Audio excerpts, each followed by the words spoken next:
Good afternoon. Good afternoon. We are here, part 2 of the Christmas tree trail, since part 1 was so successful. This time we've wandered uphill to Edinburgh Castle, which is behind us, and this Christmas tree trail is going to follow the Royal Mile, which separates the old town and the new town. Yeah, so Royal Mile is kind of the main old high street of Edinburgh. It runs from the castle all the way down the hill to Holyrood Palace, which is also where the Parliament is now. So this street's, you know, hundreds and hundreds of years old, obviously because the castle's here, and it used to be kind of the main centre of the town. Obviously it's expanded both ways now. We're gonna walk down the Royal Mile, point out all the kind of Christmas trees that we can find, maybe some other Christmassy bonus things that spots that we can find that are not necessarily trees, but hopefully you can do this if you wanted to come and recreate it. It'll be a nice festive day for you. Yeah.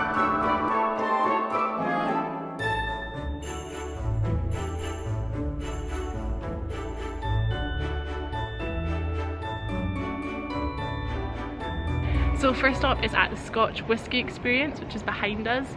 We would highly recommend it, actually. We came with friends about 2 years ago. Yeah. And you don't actually need to like whiskey. I'm not a huge whiskey fan.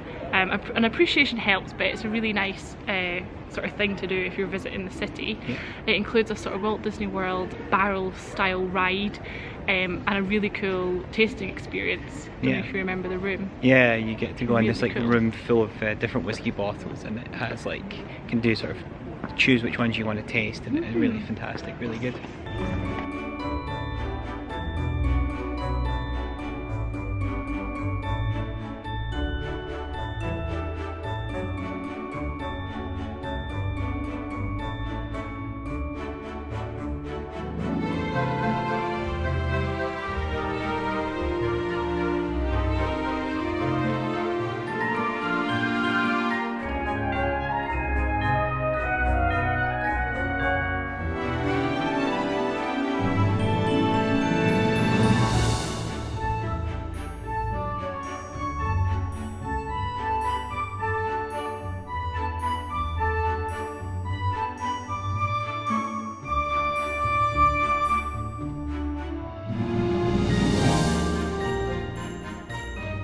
So dripping in Christmas sparkle and Edinburgh history is the restaurant The Witchery, which is behind us.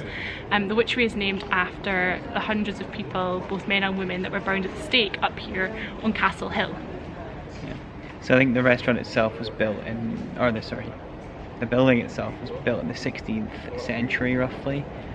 It sits within Boswell's Court, which is the close behind us, and Boswell's named after one of the residents who used to live there. Yeah. So the Witchery is now home to super fancy suites that you can stay in if you're ever visiting Edinburgh. They're very, very luxurious, very great location, obviously right by the castle, right by all the sort of tourist attractions around here in the centre of town. The apartment suites here at the Witchery were named one of 7 hotel wonders of the world by Cosmopolitan, and they're known as being sort of like super romantic destinations to stay when you're in town. So they're definitely worth googling, I would say. Obviously super Christmassy.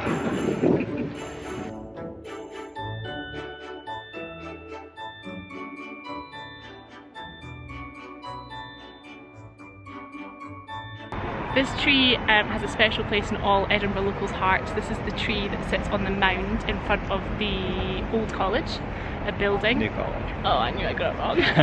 That's like when you were old. Yeah, are you sure? Yeah, we're in front of the new college, which is a very common photo spot and a very good Instagram spot if you're ever in town. Yeah, so the tradition here is that since 1949 a tree has been gifted from one of the Scandinavian countries, I think normally Norway. However, since 2008 the tree has been locally sourced here in Scotland. However, the partnership between the two countries is still celebrated at this time of year. So there's a special edition for 2020 as part of the Edinburgh Council's Christmas festivities for the year. They've put various light shows around the city, one of which is here on the mound, and it's a giant 18-metre long rainbow which has been dedicated to all the sort of pandemic frontline workers, key workers across the last year.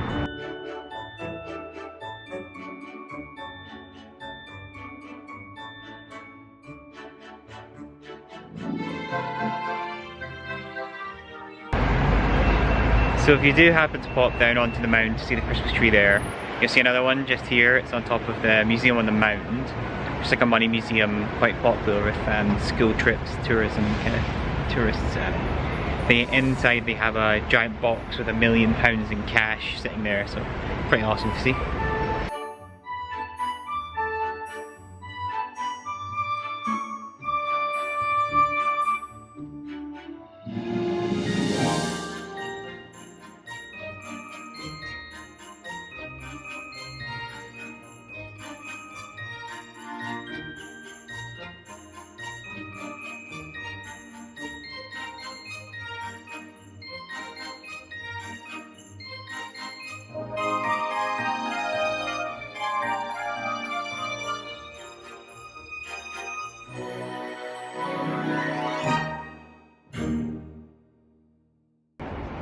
So we are here at St Giles Cathedral, which is named after St Giles, who is the patron saint of Edinburgh.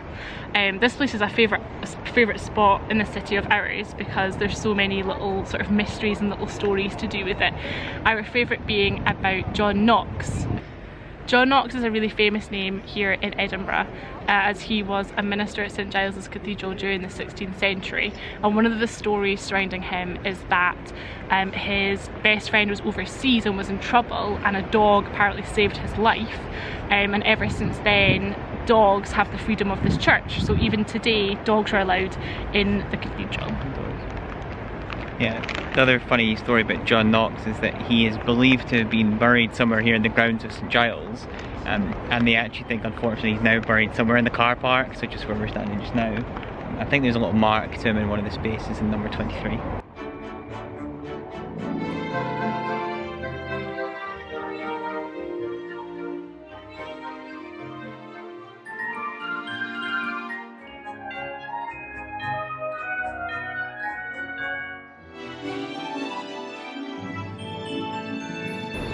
So right behind St Giles Cathedral is the city chambers here, and they've done a pretty fantastic job here at decorating the outside of the building. They've got all the columns lit up, but they also have a sort of hidden Christmas tree up there, way up high up in the on the roof.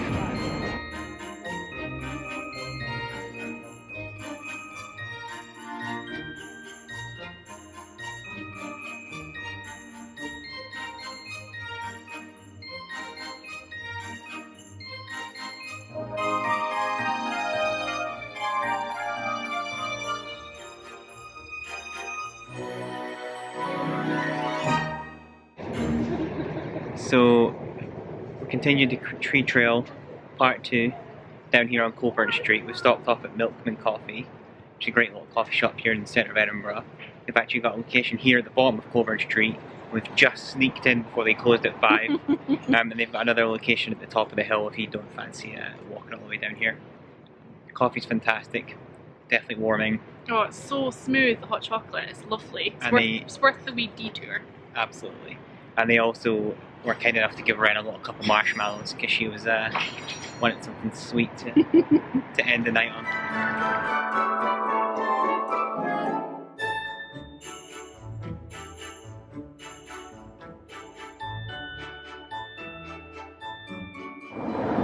So in case you didn't know, there are 2 really good bonus stops along the Royal Mile, both of which are Christmas shops, perfectly themed, both of which I believe are open all year round.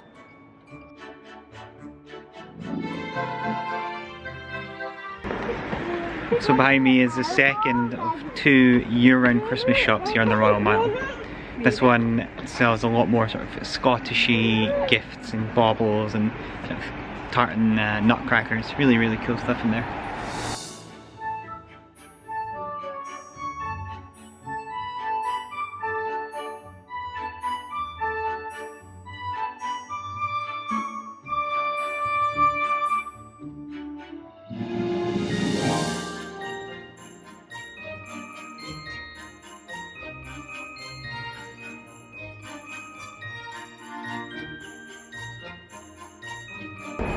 So we've just stopped here in front of the Cannongate Kirk. Very festive from the outside, but really inside there's a great Christmas tree that every year is gifted to the Cannongate Kirk from the Queen's Balmoral estate. And they have another link actually on the very top of this building. You'll see there's a gold stag head, and the antlers on it are actually real. They're replaced every year by a stag that's hunted and killed on the Balmoral estate.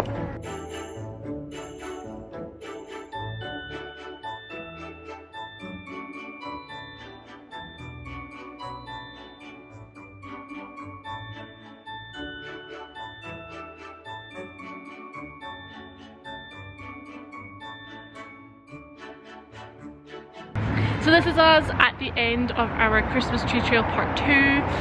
We're outside Holyrood Palace at the moment, which has got a nice couple of wreaths on the gate for a photo opportunity.